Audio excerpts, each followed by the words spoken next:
زندگی نے بہت سے راستے بدلے تو میں نے کہا میں بھی راستہ بدلوں. تو اماں کہتی تھی کہ سید گھرانوں میں عورت کی آواز مردان خانے میں نہیں سنی جاتی تھی.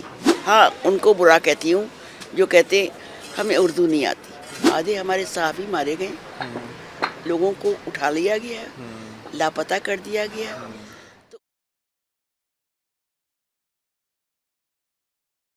السلام علیکم. ڈاکٹر اسامہ بن زبیر پلس پاڈ کے ساتھ. میں ایک سائیکائٹرسٹ ہوں اور ہم آلٹرنیٹ نیریٹو کی بات کرتے ہیں. آج اس آلٹرنیٹ نیریٹو کو لے کے جو گیسٹ ہیں میرے ساتھ, اکثر لوگ کہتے ہیں نا کہ پارس کا جو پتھر ہوتا ہے وہ چھو کے پتھر بھی سونا بن جاتا ہے, تو آج مجھ جیسا پتھر بھی شاید سونا بن جائے گا. ایسی پارس خاتون میرے ساتھ ہیں. ان کا میں تعارف کیسے کراؤں؟ انہوں نے اپنے بارے میں بھی بہت سے فریزز استعمال کیے ہیں. کبھی بری عورت کا فریز, کبھی گناہ گار عورت کا فریز, پھر کچھ اور لوگوں نے بھی بڑے عجیب و غریب فریزز استعمال کیے. ان سے بات کریں گے. میں نے نور جہاں کو ان کے لینس سے دیکھا, میں نے قرۃ العین حیدر کو ان کے لینس سے دیکھا, میں نے وہ 60, 70, 80 کی دہائی ان کے لینس سے دیکھی. السلام علیکم کشور آپا. وعلیکم السلام, کیسے ہو؟ بال رنگنے کیوں چھوڑ دیے؟ ہیں بال رنگنے کیوں چھوڑ دیے؟ زندگی نے بہت سے راستے بدلے تو میں نے کہا میں بھی راستہ بدلوں. تو رنگتے رنگتے مجھے اپنی نظم یاد آتی ہے. ایک پہلا سفید بال, تو آئینہ ذہن کی دید کی مقراض بنا. واہ. تو اس طرح سے وہ تھا. پھر اس کے بعد میں نے تو ادھیڑ عمر ہو گئی, کیونکہ وہ ادھیڑ عمر تھی تو وہ کہا کرتے تھے اپنے رؤف فارق کے, نہیں ادھیڑ عمر ہوتی ہے, گزر جائے. تو میں پانی پی لوں, اس پہ پھر بات کرتی ہوں. تو اس لیے وہ جو زندگی نے کہا تھا کہ آہستہ چلو, تو اس آہستہ میں یہ شامل کر لیا کہ بالوں کو نہیں رنگنا, لپسٹک بھی نہیں لگانی, کچھ نہیں, بس ایسے ہی رہنا ہے. پھر میرے چھوٹے بیٹے نے کہا اماں بس لپسٹک تو لگا لیا کرو. تو اب جب میں کوئی پروگرام کرنے لگتی ہوں یا ویسے ہی کسی دن موسم اچھا ہو تو میں لپسٹک لگا لیتی ہوں اور اس کو کہہ دیتی ہوں بیٹا تمہاری یاد میں نے لگایا.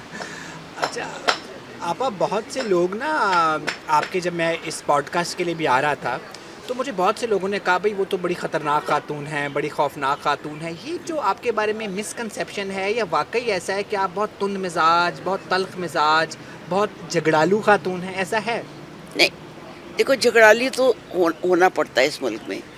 اب یہاں پہ مجھے اس عمر میں آ کے تم جیسی عمر کا بچہ کہے خوبصورت لگ رہی ہیں, اچھی لگ رہی ہیں, کہنا اور بات ہے.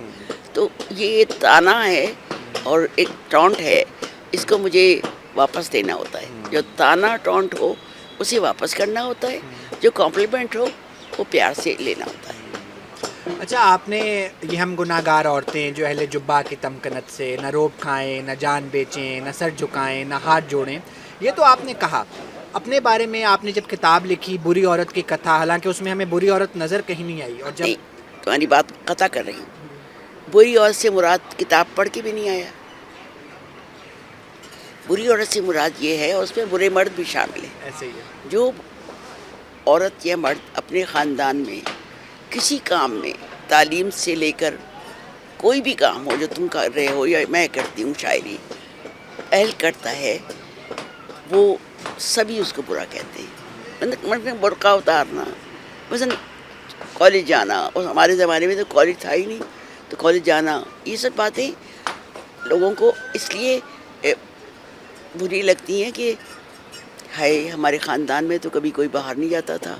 میں جب ریڈیو پہ جاتی تھی تو اماں کہتی تھی کہ سید گھرانوں میں عورت کی آواز مردان خانے میں نہیں سنی جاتی تھی. اب یہ ایسی ہو گئی ہے کہ یہ ریڈیو پہ جاتی ہے. آپا, میں پھر ایک بات جو میں نے آگے کے لیے رکھی تھی وہ میں یہ کہہ دیتا ہوں. جب بہت سارے بزرگ نئی نسل کا نیا نارمل ایکسیپٹ نہیں کرتے اور ماضی میں جیتے ہیں, میں نے زہرا آپا کو بھی یہ بات کی تھی. زہرا آپا جب مشاعرہ پڑھنے گئیں تو وہ اس زمانے کے لحاظ سے بہت ایک آڈ بات ہے. اسی طرح آپ ہیں جنہوں نے اپنے زمانے کی سارے شیکلز کو توڑا اور آپ آگے آئیں. آپ بھی نئی نسل کے نیو نارمل کو برا کہتی ہیں. آپ کو بھی لگتا ہے ماضی بہت اچھا تھا, اور آپ کو بھی لگتا ہے کہ یہ نئی نسل کو آپ بالکل نہیں, میں بالکل بھی نہیں کہتی میں نئی نسل کو برا. ہاں ان کو برا کہتی ہوں جو کہتے ہمیں اردو نہیں آتی. ان کو برا کہتی ہوں جو بغیر پڑھے بغیر جانے صرف تصویر اتارنے کو آ جاتے ہیں. باقی سے میں کہتی ہوں آؤ محبت سے بیٹھیں بات کریں. بلکہ ہم نے جو کچھ سیکھا وہ بڑوں سے سیکھا. ان کے پاؤں میں بیٹھ جاتے تھے فرش پہ، ہم وہ کرسیوں پہ بیٹھے باتیں کر رہے ہوتے تھے. کبھی حافظ کی، کبھی سقراط کی، کبھی فرعون کی، کبھی غرناطہ کی، اور ہم سنتے تھے.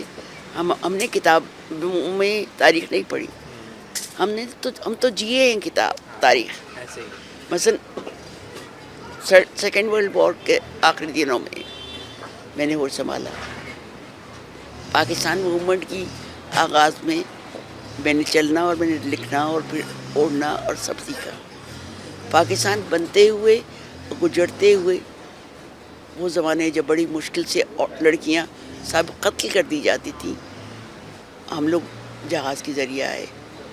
پھر وہ 65 کا زمانہ جب چونڈا کی لڑائی میں سب سے بڑی ٹینکوں کی لڑائی دنیا کی وہ تھی. میں اس دنوں میں وہاں گئی جب ابھی درخت چل رہے تھے. مردوں کے جوتوں میں خالی پڑے تھے اور اس میں کچھ ہڈیاں تھیں.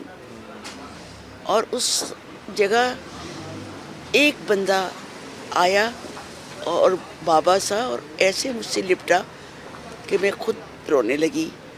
تو بڑی مشکل سے اس نے اپنا ڈب کھول کے اس نے اس میں سے ایک روٹی کا ٹکڑا نکال کے، سوکھی روٹی کا، میرے منہ میں دیا. میرے ساتھ ایک فوجی تھا، اس نے کہا لے لیا. پیار اس نے کیا اور اس نے کہا میں بڑے دن سے ڈھونڈ رہا تھا، شکر ہے ایک بیٹی مل گئی.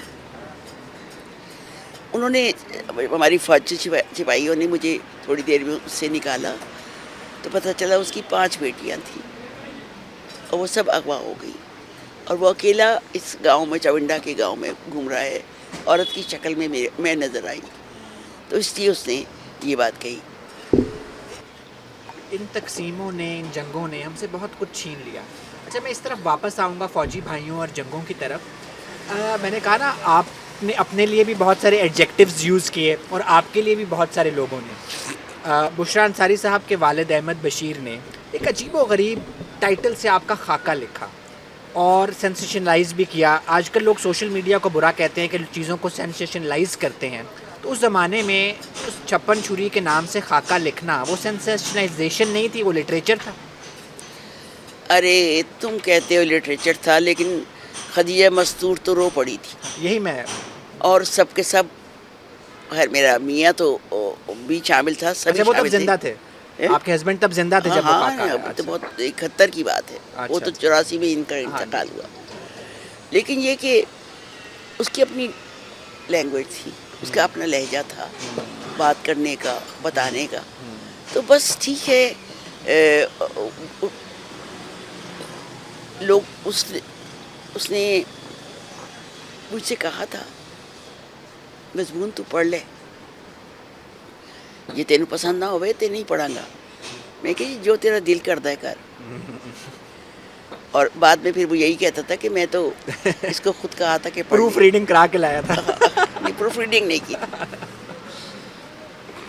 ٹھیک ہے. 1971 کے 56 چھری کے خاکے سے 2015 کے لٹریری فیسٹیول پہ آتے ہیں. جب آپ نے راحیل شریف کی سعودیہ جاب پہ ایک نظم پڑھی، راحیل شریف کی جو سعودیہ نوکری لگی تھی نا، ہاں، وہ جو گلف، اس پہ آپ نے ایک نظم پڑھی جس پہ 2-4 مولوی ہال میں وہاں موجود تھا، کھڑے ہو گئے اور انہوں نے آپ کو برا بلا بھی کہا اور پھر ان کو ہال سے نکالا. تو اور آج 2015 سے اب میں 2023 پہ آتا ہوں جب غزہ میں یہ سارا کچھ ہو رہا ہے. اور اس وقت کہنا یہ تھا کہ امت مسلمہ کا ایک سپہ سالار بنایا ہے ہم نے، اور کشور ناہید نے اس کے خلاف نظم لکھ دی ہے. وہ کدھر ہے امت مسلمہ کا سپہ سالار، اور ادھر کیڑی امت مسلمہ ہے، اور کون وہاں پہ لڑ رہا ہے، اور وہ آپ کی نظم، اور یہ کیا چل رہا ہے؟ اب کیا ہو رہا ہے؟ کہاں ہے امت مسلمہ؟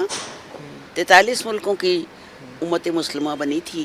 وہ کہتے ہیں اس لیے نہیں بنی تھی کہ کوئی خود بخود لڑ رہا ہو تو اس سے روکیں. تو پھر پہلے یہ لڑائی شروع کرائیں گے اور پھر کہیں جائیں گے. بہت غلط بات ہے. اور مشکل یہ ہے ہم سب، ساری دنیا کے، ہمارے خاص کر مسلمان جرنلسٹ بھی، اور ادیب بھی سچ بولنے سے کتراتے ہیں، کیونکہ سچ بول کے کیا ہوتا ہے، آدھے ہمارے صحافی مارے گئے، لوگوں کو اٹھا لیا گیا، لاپتہ کر دیا گیا، تو ان کا انجام دیکھ کے وہ بھی، میں بھی تو ملفوف باتیں کرتی ہوں، میں کون سی